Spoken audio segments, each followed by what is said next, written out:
Hello there, everyone. My name is Patrick Bai, and today I'll be talking about genetics. I'll be doing this alone for my first time, so if you're willing to go ask questions, just comment them. Let's begin talking about genetics. Genetics is the study of how genes and how traits are passed on from one generation to the next. These genes affect your traits, looks, and health. A good example you can see every day are people's eye colors. There's also LEEs and dominant with non-dominant genes. History question time! Do you know who first discovered genetics? Was it A. Leonardo da Vinci, B. Alfred Wegener, C. Gregor Mendel, or D. Robert Hooke?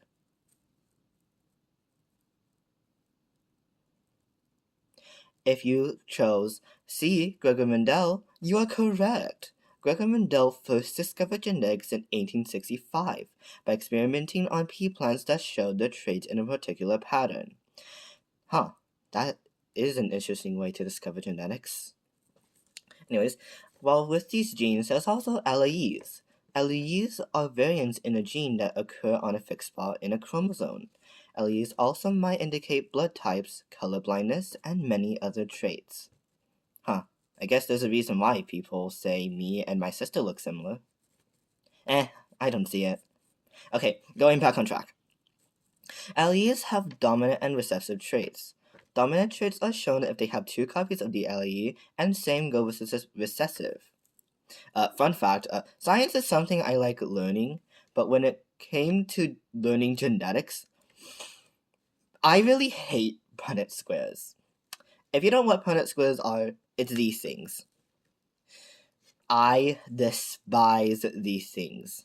Not because they're difficult to do, but because they had way too many steps on creating one. Also, if you didn't already know, genetics are a probability when being passed down. That would also explain why I have all the bad genes in my family. Because my luck is non-existent. I am way dumber than my family, in which they are all very smart. Okay, short story about genetics. I was talking about genetics with my friend for a science project and we had to roll a dice to determine what our child would look like. Wait, is that in the script?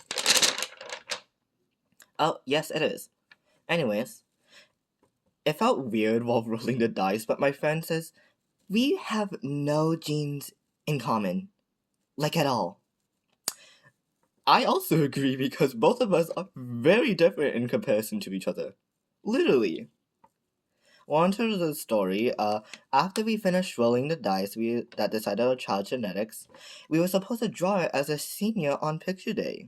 We just looked at each other and we went back to the genes that our child would have, and we were very concerned on how it would look like. My friend drew the child since I had no art skills, and in the end it looked like an abomination. Send it for adoption. I agree. Yeah, I agree. It looked like a literal abomination. I did not like that project. I am so glad I don't have to do that next year. Right? Right? Okay, that's honestly, I think that's all I learned about genetics in science class. It was a lot of new things, but in a short time learning. Oh wait, I almost forgot to include this. Animals also have genes like us. There's also this thing called selective breeding where humans interfere with animal genes. With this, people have chosen genes in animals best to their likings. Example could be dogs. Some dogs are very strong and are in the police department, while others are fluffy and small for comfort. But that's just selective breeding. We wouldn't have these if we didn't interfere. Because the dogs we had before this are unique. They're nice. Also, a warning to everyone, please do not overbreed an animal's genetics or that animal will die. Don't do that. Seriously, don't do that. Okay, wow, that was a lot. Okay, now for real this time. That's all there is for me to talk about genetics. Now, anyways, this is the end of me talking about genetics, and see you all next time, okay? Bye, and see you in the next video, okay? Ta-ta! Wow, that was not my best performance.